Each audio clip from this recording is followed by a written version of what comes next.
Hello viewers, আসসালামু আলাইকুম। নতুন আরেকটা রেসিপিতে আমি রয়েছি আপনাদের সাথে মৌমিতা মুন্নি। তো যেই পরিমাণে গরম পড়েছে, অনেক বেশি গরম থাকার কারণে স্কুল কলেজও সরকার বন্ধ দিয়েছে কালকে 27 তারিখ পর্যন্ত। গতকাল রাতে এই ঘোষণাটা শুনলাম। এত পরিমাণ গরম পড়েছে, ন্যাশনাল ভার্সিটিও বন্ধ দিয়েছে, কিন্তু পাবলিক ভার্সিটি এখনও বন্ধই দিচ্ছে না। কি একটা অবস্থা দেশের, যেই পরিমাণে গরম পড়েছে। তো রান্নাবান্না তো প্রতিদিনের মতো করতেই হয়। তো আজকে আপনাদের সাথে আমি শেয়ার করব কাঁচামরিচ ছাদ থেকে নিয়েছিলাম অনেক, একদমই কচি কচি কাঁচামরিচগুলা নিয়ে পেঁয়াজ আর রসুন দিয়ে ভাজি করে এগুলাকে পেস্ট করে তারপরে মাছ ভাজি করেছিলাম। পুকুরের মাছ ছিল এগুলা, মাছ ভাজি করে মাছগুলাকে খুঁটে তারপরে মরিচ ভর্তা করবো আর কি। এই রেসিপিটা আমার মায়ের অনেক বেশি স্পেশাল হয়, অনেক বেশি মজাদার হয় আর খেতে বেশ ভালোই লাগে।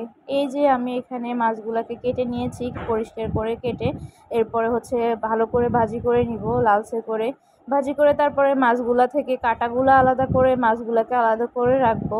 তারপরে মরিচগুলাকে পেস্ট করে নিব শিলপাটায়, আম্মু শিলপাটায় পেস্ট করে দিয়েছে। এরপরে এখানে আমি রান্নাটা চলে আসলাম। এখানে ভালো করে মরিচগুলাকে আগেই তেলের মধ্যে দিয়ে ভালো করে, একদম ভালো করে ভাজি করে নিতে হবে। যেহেতু এটা কাঁচা মরিচ, একটু ঝাল থাকতেই পারে, আমাদের ঘরে সবাই আবার কম ঝাল খেতে অভ্যস্ত।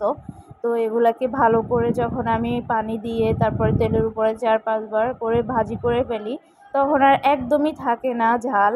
তো যার কারণে এই যে আমি এখানে ভালো করে ভাজি করে নিচ্ছিলাম। ভাজি হয়ে গিয়েছে, এখন পেঁয়াজ কুচি, তারপর টমেটো কুচি এগুলা দিয়ে দিব, দিয়ে আবার নেড়েচেড়ে বেশ কিছুক্ষণ আমি এগুলাকে আবার ভাজি করব। আর এটাতে তেমন একটা কোনো মশলা ইউজ করা যাবে না, শুধুই হলুদের গুঁড়ো আর লবণ এগুলো দিতে হবে। জিরার গুঁড়া, আদার গুঁড়া আর এগুলো কিছুই দিতে হবে না। আর এটার সাথে তো আমি দিয়েই দিয়েছি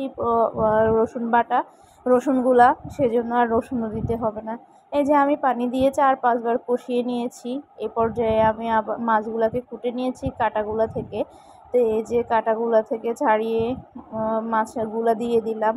মাছগুলো দিয়েও আবার বেশ কিছুক্ষণ কষিয়ে নিতে হবে। এই রেসিপিতে একটু বেশি করে তেল দিতে হয়, তাহলে আর কি ঝালটা ভালো করে তেলের উপরে বারবারই রান্না করতে হয় মরিচগুলা। এই যে প্রায় হয়েই আসছে।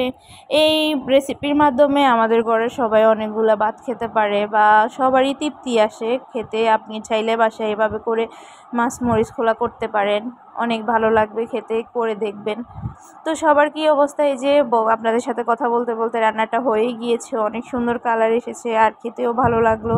তো সবাই ভালো থাকবেন, সুস্থ থাকবেন, সবাই সবাইকে সাপোর্ট করবেন। আমি এখানে ভাত নিয়ে খেয়ে দিচ্ছি। আল্লাহ হাফেজ, আসসালামু আলাইকুম।